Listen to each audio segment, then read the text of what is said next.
Have you been sexually abused? I know I was before the age of 6. And in today's episode, I'm going to give you an avenue of hope. Hello and welcome back to Rainbow Hilton, the podcast that helps lost and lonely gay youth slay suicide and live. In this episode, I will be sharing my sexual abuse story and how I turned that into achievement. Tons of research have found factors associated with suicide in LGBTQ youth. I know I suffered from sexual abuse, and it started before the age of 6. I don't remember a time in my childhood that I wasn't being sexually abused. And in my adult life or growing up, every time that I thought that I was over it, a new layer emerged. I thought I was okay with being sexually abused. I found my power. I actually became a bully because of it, to keep people away, to keep my distance. I wasn't doing it on purpose like that, but in retrospect, that's what I did. Because I was lonely and I couldn't find any good in my past.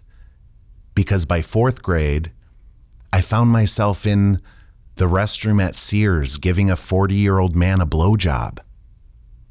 That's what sexual abuse looks like.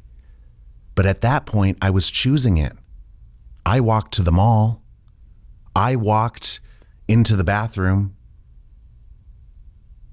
That pattern existed in my life with an unhealthy relationship of abuse and sex until my 30s.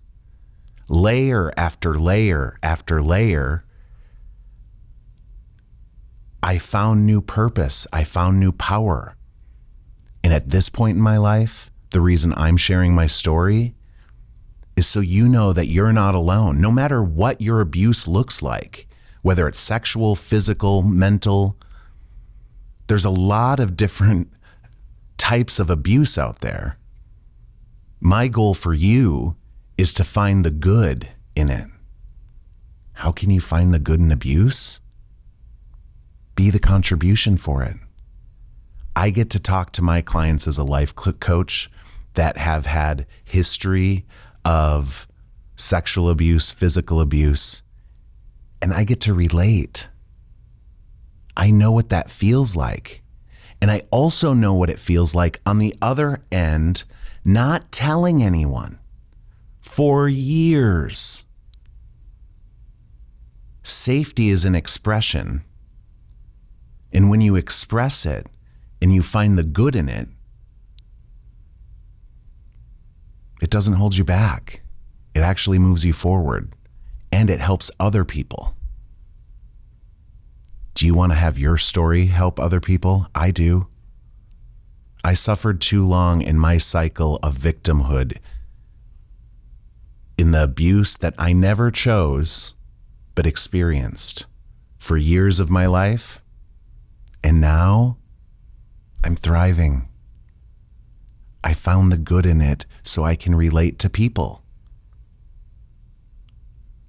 So what's your story? What's your abuse? And how can you turn your story into helping someone else? I would start by sharing your story with a friend, with me. Reach out. You are not alone in the abuse. More people are abused than you even think of.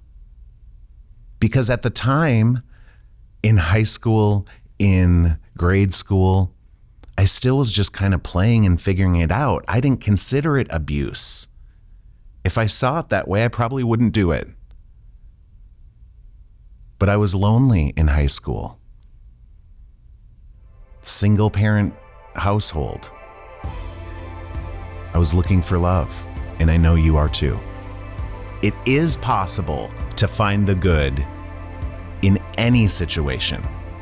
I want you to follow your rainbow. Thank you for joining us today on the Rainbow Hilton podcast. Don't forget to like and subscribe. See you on the next episode.